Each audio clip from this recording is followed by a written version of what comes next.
My name is Allison Harper, and the day I stood in court as my adoptive parents were publicly shamed for psychological abuse was the day I slipped the courtroom copy of my birth certificate into their lap and walked away without looking back.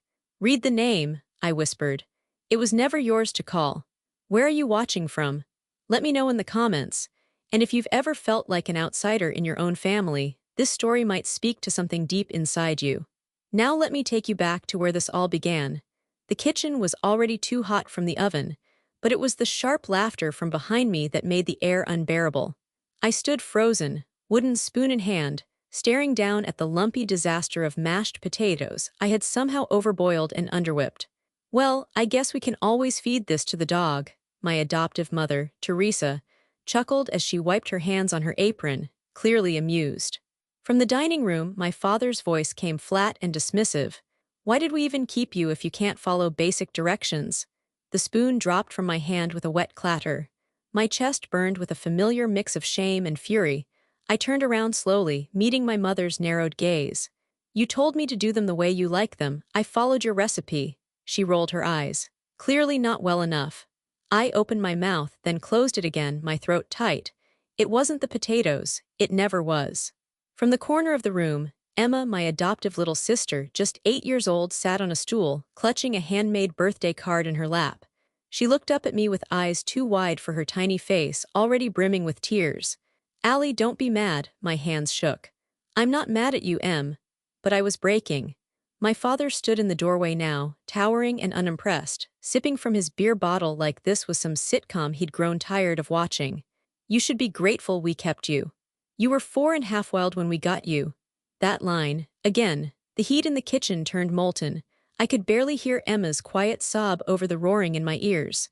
"I've never belonged here," I said slowly, the words scraping their way out of me like splinters. "You all made sure of that." "Don't start, Allison," Teresa warned, her tone sharp now. "You're not the only one who's had a rough life." I laughed, actually laughed.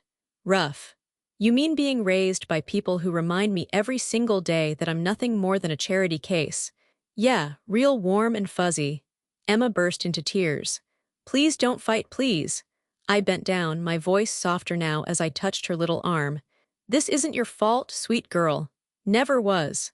But when I stood again, something in me snapped into place, solid and sharp and done pretending. "I'm done," I said, not to anyone in particular but to the room itself, the walls that held years of fake civility and cold dinners and forced smiles. And before either of them could fire back another insult or passive-aggressive jab, I yanked off the apron and stormed out the back door, the screen slamming behind me like punctuation. The humid North Carolina night slapped me in the face, thick with summer rain that hadn't fallen yet. I walked fast, no plan, no destination, just needing distance. My hands still smelled faintly like garlic and butter. I didn't look back. I couldn't. Not yet. The porch light from a neighbor's house cast a cone of pale gold on the sidewalk as I walked aimlessly into the night, my breath shaky, my arms wrapped around myself like a weak shield. The neighborhood was too quiet, like it was holding its breath. All around me, behind manicured hedges and white picket fences, families were finishing dinner or folding laundry or laughing at something someone said on TV. And I was just walking. No coat, no phone. Nothing except the thudding echo of my father's voice in my head. "Why did we even keep you?" That question hurt more than anything they'd ever said. And it wasn't the first time. I reached the edge of our cul-de-sac and sat down hard on the curb, hugging my knees to my chest. The grass smelled of damp earth and warm asphalt, and when I tilted my head up, the stars were blurry, either from the clouds or the tears I was too tired to wipe away. "Allison," I jumped. The voice was soft, uncertain, but familiar. I blinked and turned. Jonah Petrelli, tall, thoughtful, bookish Jonah, stood a few feet away, holding a paper bag and wearing that same brown cardigan he always wore, the one with the frayed sleeves and ink stains. He stepped closer. "Hey, are you okay?" I gave a half-laugh, half-sob. "Do I look okay?" "No," he said gently, setting the bag down and crouching beside me. "You look like someone who's been holding it together for way too long." That undid me, not the insult because it wasn't, but the kindness. The fact that someone saw me without judgment. I wiped my eyes with the back of my hand. "I ruined the mashed potatoes." Jonah tilted his head. "That's what this is about." I let out a shaky breath. It's never just about the potatoes. It's everything, every dinner, every room I enter that suddenly feels colder when I'm in it, every time they remind me I'm not really one of them. He sat down beside me, not too close, just enough to feel like I wasn't alone. I see the way they talk to you. Honestly, I've wanted to say something 100 times. You work at the bookstore, I muttered. You're not exactly on the front lines of family drama. I live 4 houses down, he said with a small smile. You forget how sound carries in this neighborhood, I winced. Great. Jonah nudged the bag toward me. I was just walking home from closing up shop, got leftover cookies from the cafe, chocolate chip. Bribery works better than therapy sometimes. I stared at the bag. I shouldn't, he shrugged. Suit yourself, but you should know you're not the problem. I didn't respond. He looked at me more directly then. They're wrong about you, Allison. You've got more strength in you than they'll ever admit. That house, what they do to you in there, it's not love, it's control, and you don't deserve it. The silence between us stretched. A breeze rustled the leaves behind us and I listened to it instead of the voice in my head. I just wanted to do something right for once, I whispered. The watch, the birthday dinner, I thought maybe if I gave enough, they'd finally see me. They do see you, he said. That's the problem, they see your light, and it threatens whatever cold thing they're clinging to. I closed my eyes. That sounds poetic and impossible. No, he said quietly. It just sounds like the truth. We sat like that for a long while. He didn't press me, didn't try to fix anything, just sat beside me and let me breathe. Finally, I stood, brushing off my jeans. I should go back. You sure? I nodded, even though I wasn't. Emma saw the whole thing. She started crying. I can't leave her alone with all that tension in the house. She's just a kid. She shouldn't have to feel responsible for fixing any of this. Jonah looked like he wanted to say more, but he just nodded. If you need anything, someone to talk to, or just space to be, you know where the bookstore is. I offered the faintest smile. Thanks, Jonah. He stepped back as I turned toward home. My feet were heavier now, dragging, but a part of my heart, just one part, felt a little steadier. I wasn't okay, but I wasn't invisible either. The porch light was still flickering when I reached the driveway, barely illuminating the cracked pavement beneath my feet. My shoes scraped against the gravel as I slowed down, breathing harder than I wanted to admit. My chest still ached from everything I hadn't said back there in the kitchen. Just as I reached the edge of our front yard, headlights swept across me. I froze. A sleek black car, long, expensive-looking, and utterly out of place in our working-class neighborhood, rolled up beside the curb without making a sound. Its windows were tinted darker than legal, the engine nearly inaudible. It didn't honk, didn't slow to ask for directions. It just stopped. I stood there for a second, caught in that paralyzing fog of confusion and fear. The kind that makes you doubt your own instincts. Then I saw it. Shift just the faintest, like someone inside had moved closer to the window. Watching me, I didn't wait. My feet moved before I told them to, bolting up the driveway and skipping the creaky step I knew would slow me down. My fingers fumbled with the front door key, but I forced it into the lock, heart pounding like a war drum in my ears. The porch behind me stayed eerily still. I could almost feel eyes on my back. The key turned. I shoved the door open, slammed it behind me, and threw the deadbolt. Only when the lock clicked did I allow myself to breathe. I pressed my forehead against the cool wood and stood there, listening. My breath echoed too loudly in the narrow hallway. Then I stepped back and peeked through the narrow curtain at the side window. The street was empty. No headlights. No engine hum. No taillights vanishing down the block. It was as if the car had never been there. But I knew what I saw. I hadn't imagined it. The quiet inside the house was unnerving in its own right. From the living room, I heard the distant sound of the TV, probably my dad watching something, pretending the evening hadn't just imploded. Upstairs, Emma's bedroom light was off. The door cracked just enough to see the soft pink glow of her nightlight. I didn't want to disturb her again. I crept past the kitchen, where the chaos still lingered, dirty bowls, the half-smashed mashed potatoes, the birthday banner still hanging crookedly above the window. Like nothing had happened. Like no one had cried. A sick kind of normal. I padded up the stairs and slipped into my room, locking the door behind me out of habit. Not that it would have stopped anyone in this house if they wanted in. But it gave me the illusion of safety. Dropping onto my bed, I stared at the ceiling fan spinning slowly above me. That car, why had it stopped? No one around here drove a car like that. Not Mr. Griffin, who delivered pizza 3 nights a week to make ends meet. Not Mrs. Casey, who borrowed sugar and always forgot to return the container. Not even the Bensons at the end of the cul-de-sac, who were the only family with a pool. It wasn't from here, and it wasn't just lost. It had stopped for me. I chewed the inside of my cheek, heart rate finally beginning to slow. Maybe it was nothing. Maybe someone got turned around. Maybe they just pulled over to check directions or reply to a text. But that didn't explain the way it lingered. The way it had no lights, no movement, no sound, and the way it vanished. I pulled the curtain aside one more time.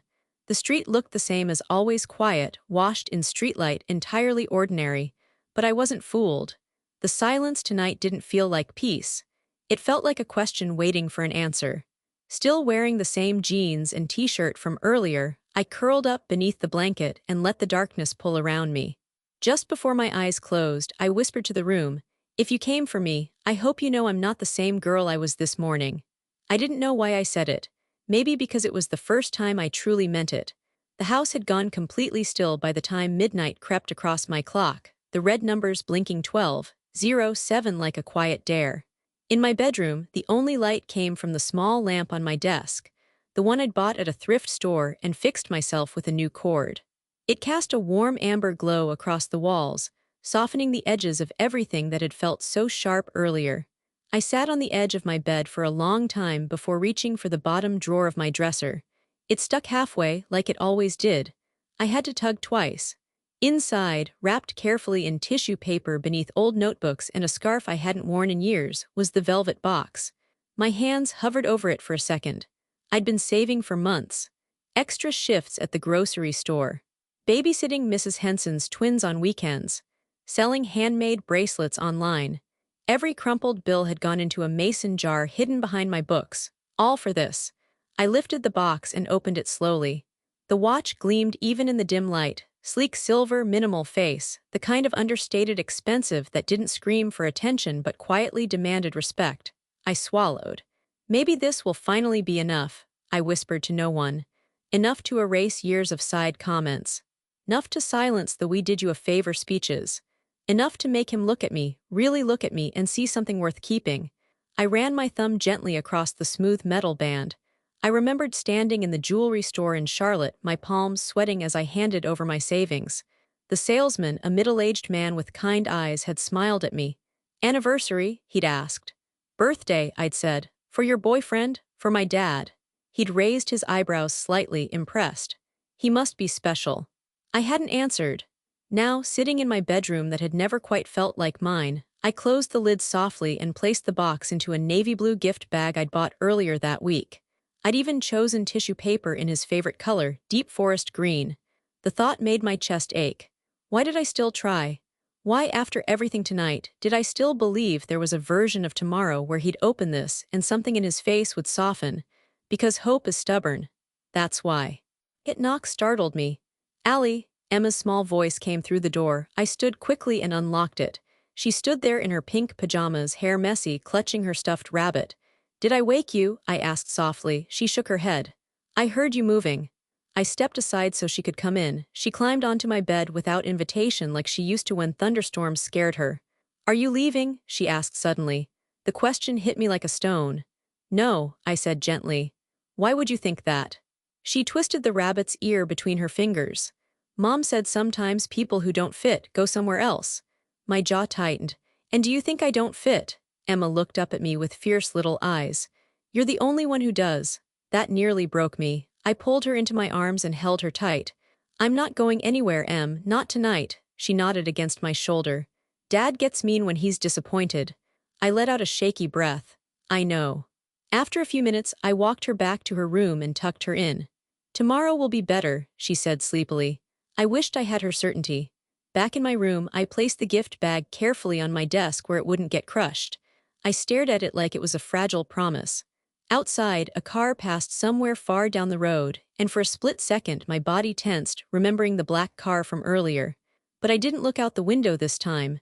I couldn't carry both fear and hope at once. Instead, I lay down, staring at the ceiling, imagining tomorrow's scene. My father opening the box.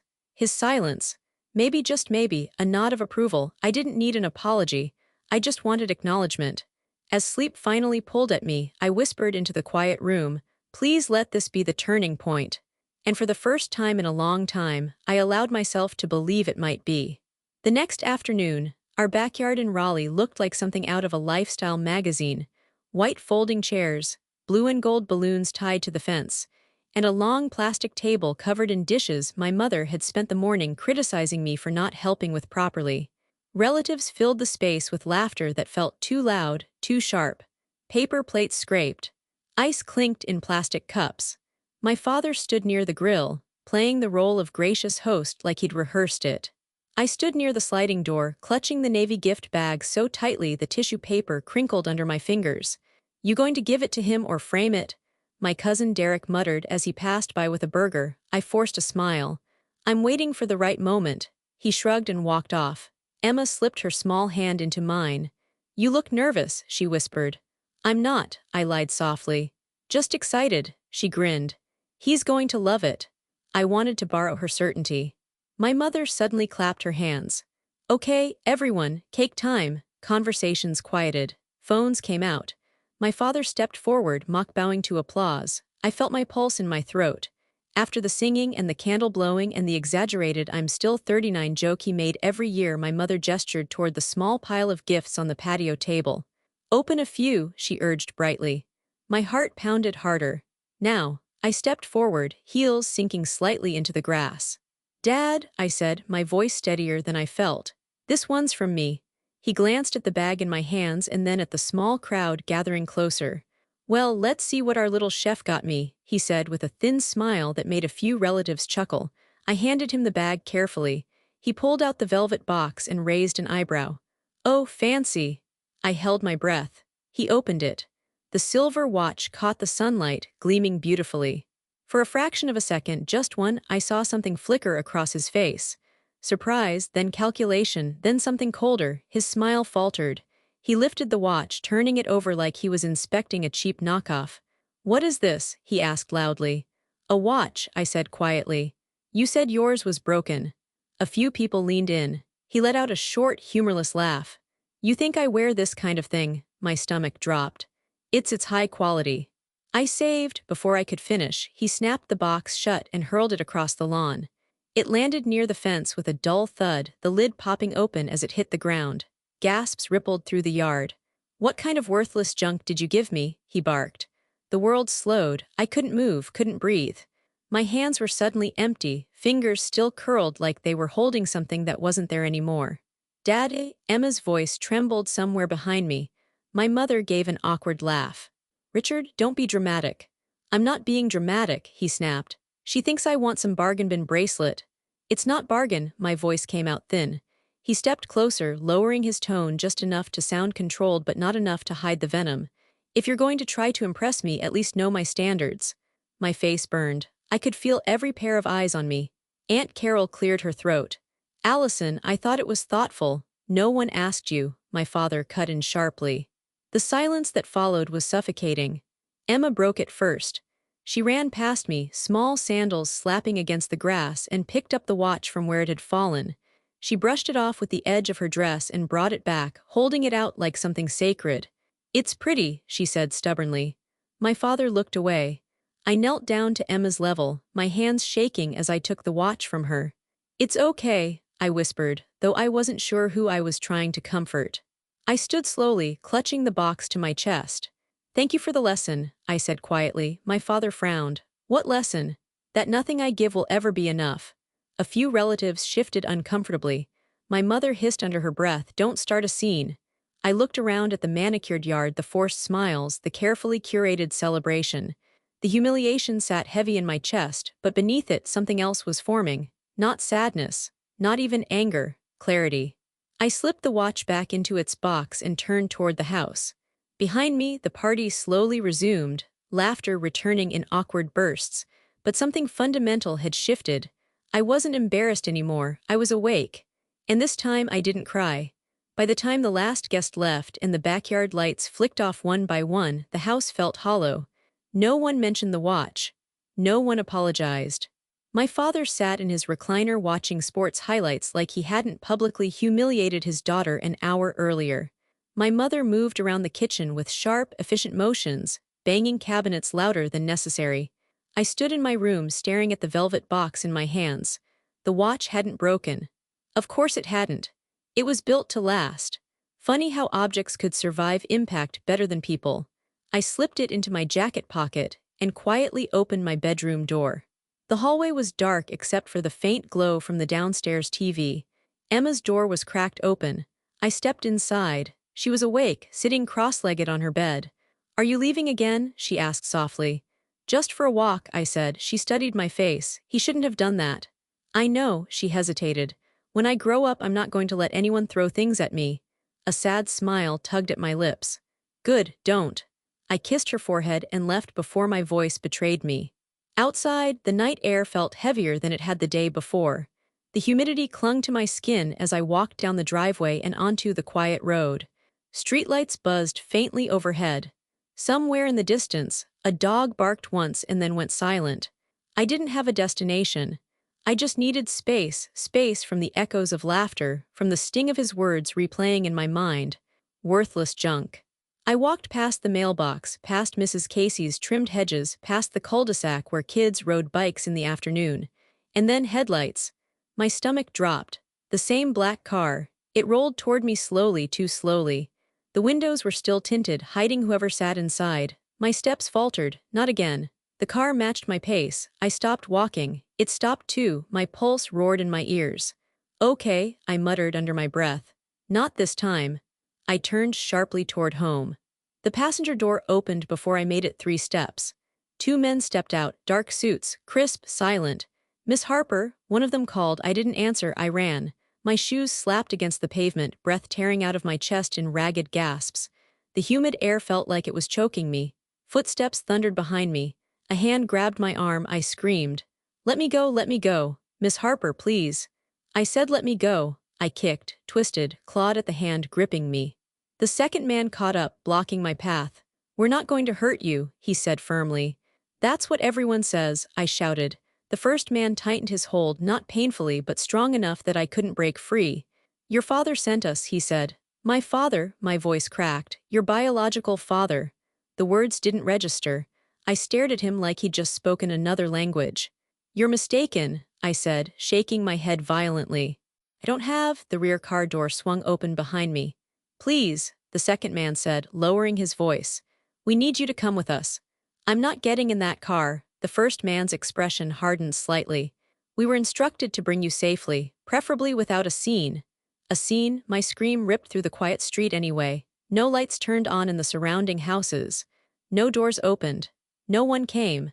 The world felt terrifyingly indifferent. The man guided, pushed me toward the open backseat. I fought until my strength gave out. The door shut, the lock clicked, and just like that, the neighborhood disappeared behind tinted glass. I scrambled toward the opposite door, yanking the handle, locked. "What do you want from me?" I demanded, my voice breaking. The men didn't respond. The engine hummed to life. As the car pulled away from the only home I had ever known, no matter how broken, I pressed my palm against the cool window. The porch light was still on. From this distance, it looked almost welcoming. But it wasn't. My world tilted sideways as we turned onto the highway. I didn't know where they were taking me. I didn't know who this biological father was supposed to be. All I knew was that the life I'd been trying so desperately to survive had just been ripped out from under me. And for the first time in years, I wasn't invisible anymore. I was wanted. But I had no idea if that was better. The hum of the tires against the road was too smooth. Too calm. I sat stiffly in the leather backseat, one hand pressed against the window, the other trembling in my lap. Every few seconds I wiped at my cheeks, but the tears just kept coming, hot, humiliating, silent at first until they weren't. "Where are you taking me?" My voice cracked halfway through. No answer. The man in the passenger seat stared straight ahead. The driver didn't even blink. Their faces might as well have been carved from stone. "Please," I tried again, my voice rising. "I don't know who you are. I don't know anything about some biological father." "What does that even mean?" "Nothing." "Is this a ransom thing? Did my parents hire you to scare me?" I was spiraling now, panic hitching in my throat. "Because if they did, I swear I'll go back. I'll apologize. I won't cause any more problems. Just please stop the car." Still, they said nothing. The silence was worse than shouting. It was suffocating. Inside of the car smelled like expensive cologne and leather and something sterile like a hospital or a bank. It made me dizzy. I pressed my palm to my chest, trying to slow my heartbeat. I couldn't tell if I was breathing too fast or not at all. Thoughts collided like glass in my head. What if they're trafficking me? What if this is revenge for something my adoptive parents did? What if this isn't about me at all? I had nothing. No phone, no ID. No one knew where I was. Jonah. He'd seen me last. Would he go looking? Would anyone even notice I was gone until morning? I looked out the window, hoping for some clue, road signs, landmarks, anything familiar, but all I saw were trees and darkness. We had long since left the neighborhood. Every turn felt more surreal than the last. I tried one more time. At least tell me if I'm safe, please, just that much. The man in the passenger seat finally turned his head slightly, just enough to meet my eyes in the rearview mirror. "You're not in danger," he said, his voice flat but not unkind. That was it, no further explanation. It should have calmed me, but it didn't. It just made the questions sharper. After what felt like forever, the car slowed. We turned off the main road, and suddenly the darkness gave way to light. Floodlights cast an amber glow across a long, winding driveway flanked by towering trees. My breath caught. At the end of the drive stood a mansion, sprawling 3 stories tall, its windows glowing like some surreal dream. The kind of place that existed in movies or history books. Not in real life, not in my life. We passed a fountain at the center of a circular driveway, and the car rolled to a slow stop under an arched portico. The driver stepped out first, followed by the other man. My door clicked open. I didn't move. The man gestured gently. "Miss Harper." I stepped out on legs that didn't feel attached to my body. The cool stone beneath my shoes felt too real, too solid compared to the whirlwind inside me. The air smelled like jasmine and rain. The house loomed above me, its white facade glowing under the exterior lights. Somewhere behind the front windows, I could see movement, shadows passing. Someone was watching. And then the door opened. He stepped out like he'd been waiting there all along. Tall, mid-50s maybe, silver at his temples, impeccably dressed. His presence swallowed the space between us. "Allison," he said softly, like he already knew me. I stared, unable to speak. "I know this is overwhelming," he said, "but I promise everything is going to make sense." I shook my head. "Who are you?" He stepped into the light. "I'm your father," he said. "Your real father." And just like that, the ground shifted again. I didn't move, didn't breathe, didn't blink. The man standing beneath the porch light had eyes that looked too much like mine, hazel with a ring of amber, just like I'd always seen in the mirror. His hair was peppered with gray, but his jawline was familiar in a way that made my stomach turn. "You're lying," I whispered, though it didn't sound like my voice. "I'm not," he said gently. "Your name is Allison Marie Harper. You were born at St. Joseph's Hospital in Winston-Salem on April 17th. Your mother's name was Margaret." He swallowed hard. "Maggie? That name. I'd only heard it once before in a sealed letter I wasn't supposed to read. I had found it in the bottom drawer of my adoptive mother's filing cabinet when I was 13. She'd snatched it from my hands so fast it tore at the corner. My fingers curled into fists. Why now? Why send people to grab me in the middle of the night? "I didn't mean for it to happen like that," he said, stepping down the marble steps slowly, like approaching a frightened animal. "I asked them to bring you here discreetly. I didn't know you'd be afraid. You didn't think I'd scream when 2 strange men shoved me into a car," he winced. "I didn't think it would come to that, but I couldn't reach you directly. Your adoptive parents made sure of that." His voice tightened around the word like it left a bad taste in his mouth. I took a step back. "You don't get to talk about them. Even if they'd hurt me, even if he was telling the truth. They were still the only family I'd ever known." He nodded slowly. "You're right, I don't, not yet." The door behind him opened wider. A housekeeper in a crisp black uniform gave him a small nod. "Everything's ready, sir." "Thank you, Mara." He turned back to me. "Will you come in just for a few minutes?" I hesitated. Everything in me screamed that this was surreal, a mistake, a trap. But a smaller voice, the one that had always whispered late at night that there had to be more to my story, was growing louder. He stepped back, leaving the doorway open. I crossed the threshold. Inside, the floors were polished marble, the walls painted in soft whites and grays with gold fixtures and oil paintings that looked like they belonged in a museum. The air smelled like lavender and cedar and something faintly citrus. This way, he said. We passed a long hallway with a curved staircase. Every wall had framed photos, most of them showing him in military uniforms, shaking hands with politicians, standing next to people whose names I'd probably heard on the news. At the end of the hall, he stopped at a set of double doors and pushed them open. It was a study, dark wood walls, a fireplace, a massive desk. He picked up a leather folder and handed it to me. Inside were documents: birth certificate, hospital registration, photos of a red-haired woman holding a newborn baby. She died a few hours after giving birth to you, he said softly. I was overseas, I didn't know. By the time I came home, you were already in state custody. They told me it was too late. My eyes blurred over the page. This can't be real, I whispered. He motioned toward a nearby hallway lined with mirrors. Come with me. I followed in a daze. He stopped in front of the largest mirror and stood beside me. It was like staring at two versions of the same person. His profile. My nose, his mouth, my eyes, it was undeniable. My knees almost gave out. I've been looking for you for years, he said. And when I finally found you, I had to be sure. That's why we waited. I didn't want to make promises until I knew it was you. The mirror reflected something I had never seen before. Not a girl trying to fit into a family that never wanted her. Not an outsider begging to be loved. But someone who belonged to something, someone with proof. And yet all I could say was, why did no one tell me? He exhaled slowly. Because the truth has power. And some people are afraid of what happens when it finally surfaces. I sat stiffly in a leather armchair that felt like it had cost more than my entire childhood wardrobe. The study smelled like old books, oak polish, and something faintly spicy. Maybe his cologne, maybe just the way wealth lingered in quiet places. He sat across from me, elbows resting on the arms of his chair, posture perfect. Every move he made felt deliberate but not rehearsed, controlled yet somehow gentle. I know this is a lot, he began, his voice low, almost apologetic. You don't have to believe everything at once, you just have to hear it. I nodded slowly, not trusting my voice yet. He looked down at the folder still in my lap. Your mother, Maggie, she had a rare blood condition. We didn't think it would complicate the pregnancy, but it did. She went into early labor while I was still deployed overseas. His voice caught for a moment, and I saw something flicker behind his eyes, grief that hadn't aged.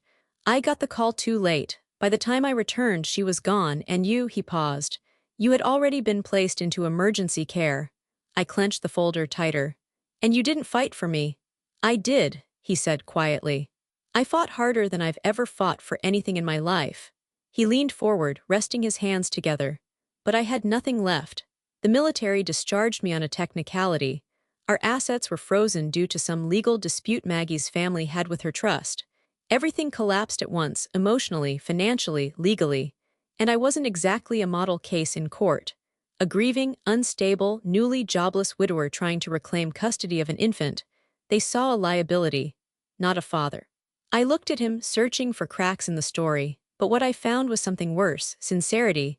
Why didn't they tell me? I whispered. Why did no one, my adoptive parents, social workers, why did no one say you even existed? I wish I knew, he replied. By the time I found out where you were placed, the records were sealed. I tried to reach out once when you were around 6. I sent a letter. I blinked. A letter, he nodded. It was returned unopened. With a typed note, do not contact this household again. A chill passed through me. I didn't remember any letter, but I did remember a day when my mother burned a stack of mail in the fireplace. I'd asked her why. She'd said it was junk. I should have fought harder, he said. But I was so afraid of what it would do to you to be dragged between families again. I told myself that waiting until you were older would be kinder. The silence stretched. And then he said something I hadn't expected. I watched you. I looked up sharply. Not in a creepy way, he added quickly, just from afar. When I finally got a private investigator involved last year, we found you. I saw you leaving work once, just for a second. He shook his head and smiled, but it was sad. You were wearing this ridiculous oversized sweater and yelling at someone over your phone about the wrong coffee order. And I remember thinking, yep, that's my daughter. Despite myself, I smiled too. That sweater has holes now. His expression softened. You were brilliant. Even then, you didn't even know you were being seen. We sat in silence for a while, the tension slowly melting. I still didn't know what to believe entirely, how to rebuild trust on the shaky ground of what-ifs and could-have-beens. But for the first time in as long as I could remember, I didn't feel like I was being tolerated. I felt wanted. I looked around the study, then back at him. So what happens now? He met my eyes. Ever you want to happen. The next morning, sunlight poured through tall windows I wasn't used to waking up beneath. For a split second, I forgot where I was. Then the memory rushed back, the car, the mansion, the mirror. A soft knock came at the guest bedroom door. May I? He asked. I sat up. Yeah. He stepped inside, dressed in a crisp navy suit like he had somewhere important to be. Maybe he always did. I thought we could take a drive today, he said. There's something I'd like to show you. 40 minutes later, we pulled into uptown Charlotte. Glass towers reflected the blue sky, and the city hummed with quiet, confident energy, nothing like my small neighborhood in Raleigh. He parked in front of a modern high-rise with floor-to-ceiling windows and a concierge desk in the lobby. What is this? I asked carefully. He reached into his jacket pocket and pulled out a small silver key fob. A starting point, he said. Unit 1403. The elevator ride felt surreal. My heart thudded harder with each floor we passed. When the doors opened, he led me down a quiet hallway and stopped at a sleek black door. He handed me the key. I stared at it. What is this? Open it. My hands trembled slightly as I unlocked the door. The space inside was sunlit and stunning, open-concept living room, pale wood floors, a balcony overlooking the skyline, minimalist but warm, fully furnished. I stepped inside slowly. This is yours, he said gently. A small welcome gift. Somewhere you can breathe. No expectations, no history. I turned toward him sharply. I can't just take this. You're not taking it, he replied. It's already yours. Emotion clogged my throat. For 21 years I couldn't give you anything, he said quietly. Let me start now. I walked to the balcony doors and looked out over the city, space, freedom, choice. For the first time in my life, the future didn't feel like something I had to survive. It felt like something I could shape. That afternoon, I made a decision. I need to go back, I said, to get my things. He nodded once. You won't go alone. I have to. He studied me for a moment, then respected it. Call me if you need me. When I stepped back into my adoptive parents' driveway that evening, I felt different, not smaller, not apologetic. The front door swung open before I knocked. My mother stood there, face flushed with fury. You ungrateful little traitor, she screamed. How dare you disappear like that? Do you know what we've been through? I met her gaze calmly. I went for a walk, I said evenly. Don't play games with me, she snapped. We raised you, fed you, gave you a home, and now you run off to some stranger because he waves money in your face. There it was, money, it was never about love. I came for my things, I said. My father appeared behind her, arms crossed. You think you're better than us now? No, I said quietly. I just know the truth now. My mother laughed bitterly. What truth? That you didn't keep me because you loved me, I replied. You kept me because it made you look good. Her face went white. You needed someone grateful, someone you could remind every day that she owed you. That's ridiculous, my father barked. Is it? I asked calmly. Because loving parents don't throw gifts across lawns, they don't burn letters, they don't tell their daughter she should be grateful they kept her. Silence. Thick and suffocating. Emma appeared halfway down the stairs, eyes wide. I softened immediately. Hey, Em, she ran down and hugged me tightly. Are you leaving? I'm moving, I said gently. But I'm not disappearing, my mother scoffed. You think you can just walk out after everything? Yes, I said simply. And that was the shift, no shaking voice, no pleading, no defending my worth, just certainty. I walked past them into my room and began packing. This time I wasn't escaping, I was choosing. When I came back downstairs with my suitcase, my father spoke again, quieter now. You'll regret this. I paused at the door. No, I said softly, you will. And as I stepped out into the evening light, I realized something powerful. For the first time in my life, I wasn't asking to be loved. I was demanding to be respected. The courtroom smelled like paper, wood polish, and tension. Every bench creaked under whispered gossip. Every cough felt louder than it should have. I sat beside my biological father at the plaintiff's table, the polished wood beneath my hands grounding me. He looked calm, composed, as if this battle was already won. But I could barely breathe. Across the aisle sat my adoptive parents, flanked by their attorney. My mother wore a stiff blouse and a smile that didn't reach her eyes. My father kept glancing my way with a mixture of contempt and smug certainty. They didn't look like people who were afraid of losing. They looked like people used to winning, especially when it came to controlling me. The judge entered. We're here to review the emergency petition filed by Gregory and Marlene Langford, alleging the unlawful abduction of Allison Harper by a man claiming to be her biological father. The attorney representing us, a tall, silver-haired man who'd handled federal cases, stood first. Your Honor, we have documentation proving beyond any doubt that Mr. Edmund Harper is, in fact, Allison's biological father. He handed the judge a thick folder. Inside were blood test results, DNA confirmations, hospital records, military discharge paperwork, letters sent and returned, and photos, dozens of them, proof of a lifetime trying to find me. Ms. Harper is 21, our attorney continued. An adult. No abduction took place. What happened was a long-overdue reunion, delayed by a deliberate web of silence and withheld information. The Langfords' lawyer shot to his feet.